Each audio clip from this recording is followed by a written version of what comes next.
अस्सलामुअलैकुम, क्या हाल चाल हैं आप सबके। फ़ाइनली मेरा साल का सबसे फेवरेट महीना दिसंबर जो है वो स्टार्ट हो चुका है और मेरा ये मंथ बहुत ही ज़्यादा फेवरेट होता है।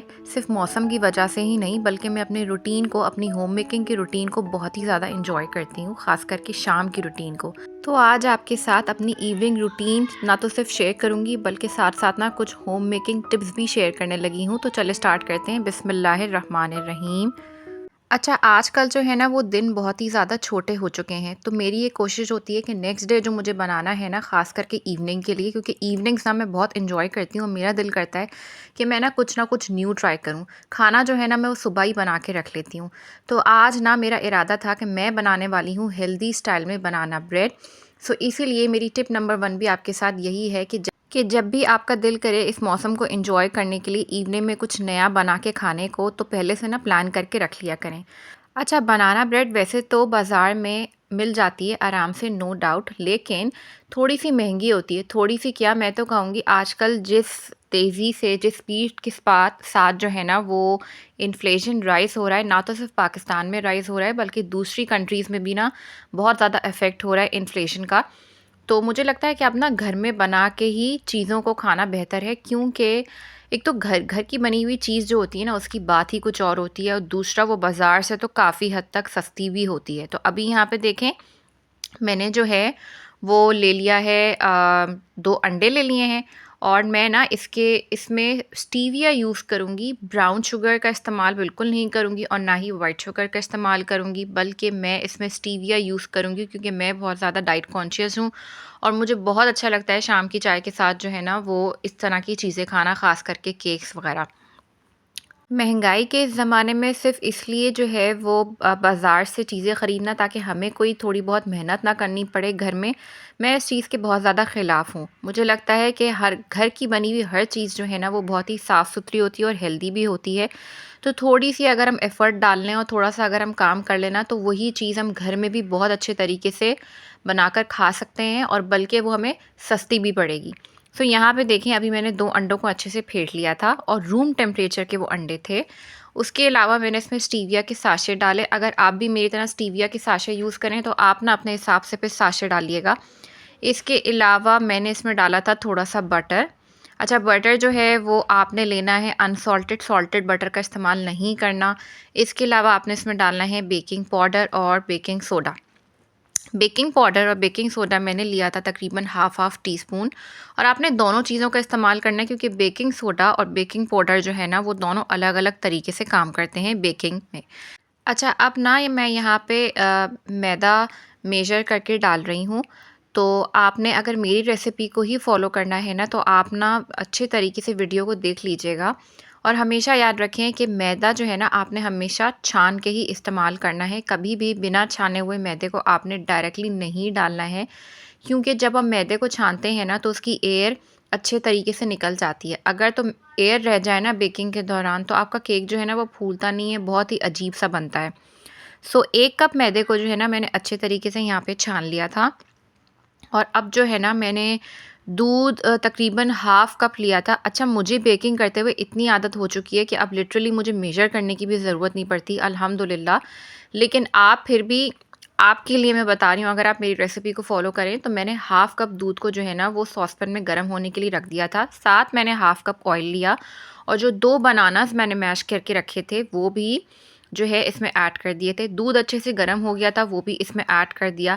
आपके पास अगर इलेक्ट्रिक बीटर है तो ठीक, अगर नहीं भी है तो आप हैंड से भी विस्क कर सकते हैं। अच्छा, मेरे पास जो है ना घर में इलेक्ट्रिक बीटर मौजूद था, लेकिन मैं ज़्यादा ना कंफर्टेबल हाथ से ही विस्क करने में होती हूँ। ये देखें, इस तरह की कुछ कंसिस्टेंसी आपकी होनी चाहिए। केले डालने की वजह से बहुत कोई स्मूथ टेक्सचर नहीं आएगा बीट करने के बाद, तो आपने इस बात को लेके ना परेशान नहीं होना है। अच्छा, अब यहाँ पे ना मेरे पास कुछ वॉलनट्स थे और ये वॉलनट्स जो है ना मैंने सेल सेल पे उठाए थे। मैं सेल का भरपूर फ़ायदा उठाती हूँ, ख़ास करके नट्स के मामले में। तो आपको मेरा टिप नंबर 5 भी यही है कि ना सेल्स का भरपूर फ़ायदा उठाया करें, क्योंकि सेल्स में अक्सर हमें खाने-पीने की ऐसी चीज़ें मिल जाती हैं जो कि हमारे लिए वाक़ई बहुत काम की भी होती हैं और बहुत हेल्दी भी होती हैं। और वॉलनट्स का तो आपको पता है कि ये कोलेस्ट्रॉल को कंट्रोल करने में कितनी हेल्प करता है। अच्छा, बैटर में जो है ना मैंने वॉलनट्स को मोटा-मोटा चॉप करके डाल दिया था। अगर मैं बिल्कुल इनको ऐसे ही प्लेन एज़ इट इज़ उठा के डाल देती ना, तो फिर ना केक को सँभालना मुश्किल हो जाता।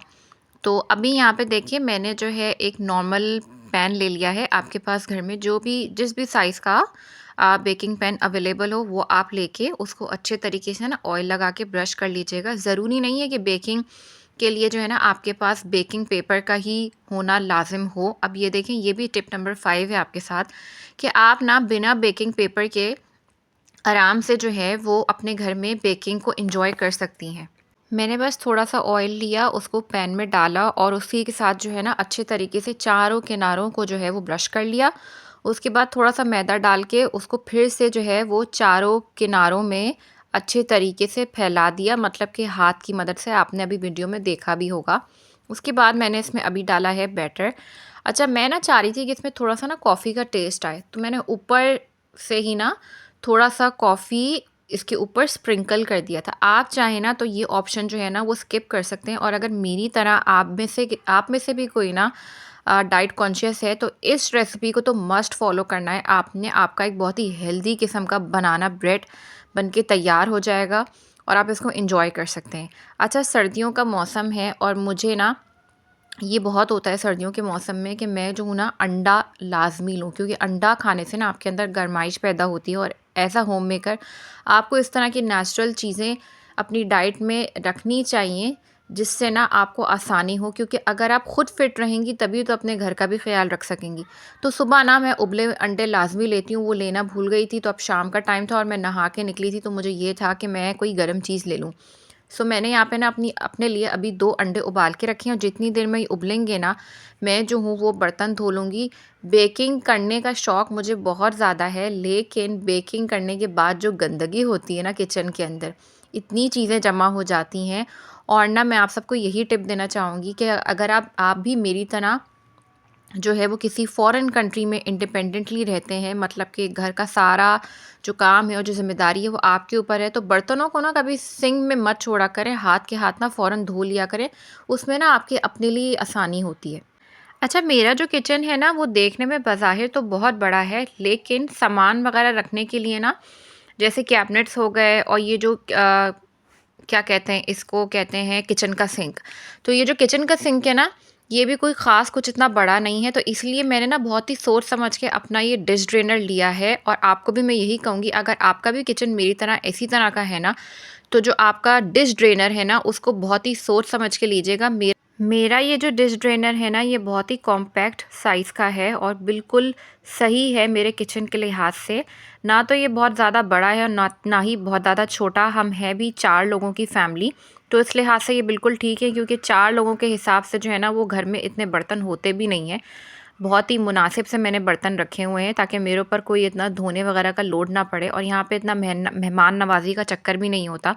सो अभी ना ये बड़ा गंदा हुआ हुआ था। मेरी ये कोशिश होती है कि इसको हफ़्ते में ना 2 दफ़ा धो लूँ, और ये लिया भी मैंने आइकिया से था, और बस नसीब से मुझे मिल गया इतना अच्छे साइज़ का, जैसा मैं चाह रही थी बिल्कुल वैसा ही मिल गया। हफ़्ते में 2 दफ़ा मैं इसको लाज़मी धो लेती हूँ, क्योंकि अंदर ना काई वगैरह जम जाती है, और इसको यूज़ करना इतना आसान है, इसके टूटने का भी कोई ख़तरा नहीं है। इसमें आराम से जितनी प्लेटें मेरे घर के लिहाज से हम इस्तेमाल करते हैं उतनी प्लेटें भी आ जाती हैं, चमचे भी आ जाते हैं, और साइड पे ना एक कप रखने का भी बना हुआ है।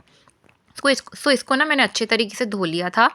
और उसके बाद मेरी ये आदत है, मेरे अंदर ये कीड़ा है, आप सबके अंदर भी होगा आई एम श्योर, कि हमें ना सिंक बिल्कुल ड्राई चाहिए होता है, पानी तो बिल्कुल नहीं पसंद होता। सो मैंने ना अच्छे तरीके से सिंक को जो है वो कपड़े की मदद से ड्राई कर लिया था, और ये आपके साथ मैं अपनी होममेड रेसिपी शेयर कर रही हूँ, जो कि सिर्फ 2 इंग्रेडिएंट्स से मैंने बनाई है, और 2 इंग्रेडिएंट्स को इस्तेमाल करके मैंने एक बहुत ही ज़बरदस्त सा होम मेड क्लीनर बनाया है। इसके लिए आपको सिर्फ 2 चीज़ें चाहिए, एक है पानी और दूसरा डेटॉल। डेटॉल हम सबके घर में मौजूद होता है, हम सबको पता है कि वो डिसइंफेक्टेंट स्प्रे होता है। बाज़ार से महंगे क्लीनर्स ख़रीदने के बजाय ना मैं आपको कहूँगी घर में खुद ही बना लें। पानी और डेटॉल की तो चाहिए, दोनों को आपस में मिक्स करें, और अब मैं तो यकीन करें, मैं तो इससे अपने किचन के काउंटर टॉप्स, फ्रिज के दरवाज़े और बहुत सी चीज़ें साफ़ करती हूँ। यहाँ तक कि जो मेरे किचन में वाटर डिस्पेंसर लगा हुआ है उसकी भी किनारे, उसका दरवाज़ा, इवन के जो ये कैन है ना पानी का, इसको भी मैं साफ़ कर लेती हूँ, क्योंकि मुझे जो ना सफाई का बहुत बड़ा क्रेज़ है और बहुत बड़ा कीड़ा है मेरे अंदर। हर चीज़ ना मुझे साफ़-सुथरी चाहिए होती है। ज़रा सी भी कहीं गंदगी मुझे दिख जाएगी ना, तो मैं फ़ौरन अपना ये स्प्रे पकड़ती हूँ और जाके ना उसको साफ़ करने लगती हूँ। अभी मैं ना यहाँ पे ये साफ़ कर रही थी तो मैंने देखा कि ये जो है ना काफ़ी गंदा हुआ हुआ था। इसको क्या कहते हैं मुझे नहीं पता, लेकिन बच्चे ना अब मेरे थोड़े से बड़े हो गए हैं तो खुद ही जो है वो पानी भरते हैं, और पानी आपको पता है जब बच्चे भरते हैं तो कितनी गंदगी होती है। तो मैंने सोचा इसको जो है ना लगे हाथ साफ़ कर लूँ, और इसको साफ़ करने के लिए मैंने बस कुछ भी नहीं किया, सिर्फ़ सिंपली जो डिश वॉश लिक्विड होता है ना, वो और जो स्पंज है उसकी मदद से अच्छे तरीके से मैंने इसको क्लीन कर लिया था। ये ना छोटी-छोटी चीज़ें होती हैं जो बज़ाहिर हमें देखने में और करने में बहुत कम लग रही होती हैं, बहुत ही माइनर लग रही होती हैं, लेकिन यही छोटी-छोटी चीज़ें होती हैं जिनकी अगर हम सफाई का ख़्याल रख लें ना, तो हमें एक्स्ट्रा टाइम ना निकालना पड़े सफाई के लिए, मुझे ऐसा लगता है। मुझे तो जहाँ जब कोई चीज़ मिलती है ना गंदगी गंदगी के लिहाज से, तो मैं फ़ौरन ही उसको साफ़ कर लेती हूँ, बजाय इसके कि मैं वेट करूँ कि अलग से टाइम निकालूँ और फिर करूँ। अच्छा, केक जो है ना मेरा अभी भी बेक हो रहा था, तो साथ ही साथ ना मैंने सोचा कि जो है वो हल्की-सी जो है वो मॉपिंग वग़ैरह कर लेती हूँ और किचन में जो है वो झाड़ू लगा देती हूँ, क्योंकि यहाँ पे जो है ना अपने घर की सफाई का ख़्याल मुझे ही रखना होता है। तो मुझे ये होता है टाइम टू टाइम अगर मैं अपने घर को क्लीन रखूँगी ना, तो मुझे ज़्यादा एफ़र्ट डालने की ज़रूरत नहीं पड़ेगी। और यहाँ पे मेरा केक भी बिल्कुल बन के रेडी है और ये बहुत ही सॉफ्ट और स्पंजी बना था। आपने इस रेसिपी को ज़रूर ट्राई करना है, अगर आप भी मेरी तरह डाइट कॉन्शियस हैं तो। वीडियो पसंद आए तो चैनल को सब्सक्राइब ज़रूर कीजिएगा, मुझे अपनी दुआ में याद रखिएगा, और मिलते हैं नेक्स्ट वीडियो में। तब तक के लिए टेक केयर, अल्लाह हाफ़िज़।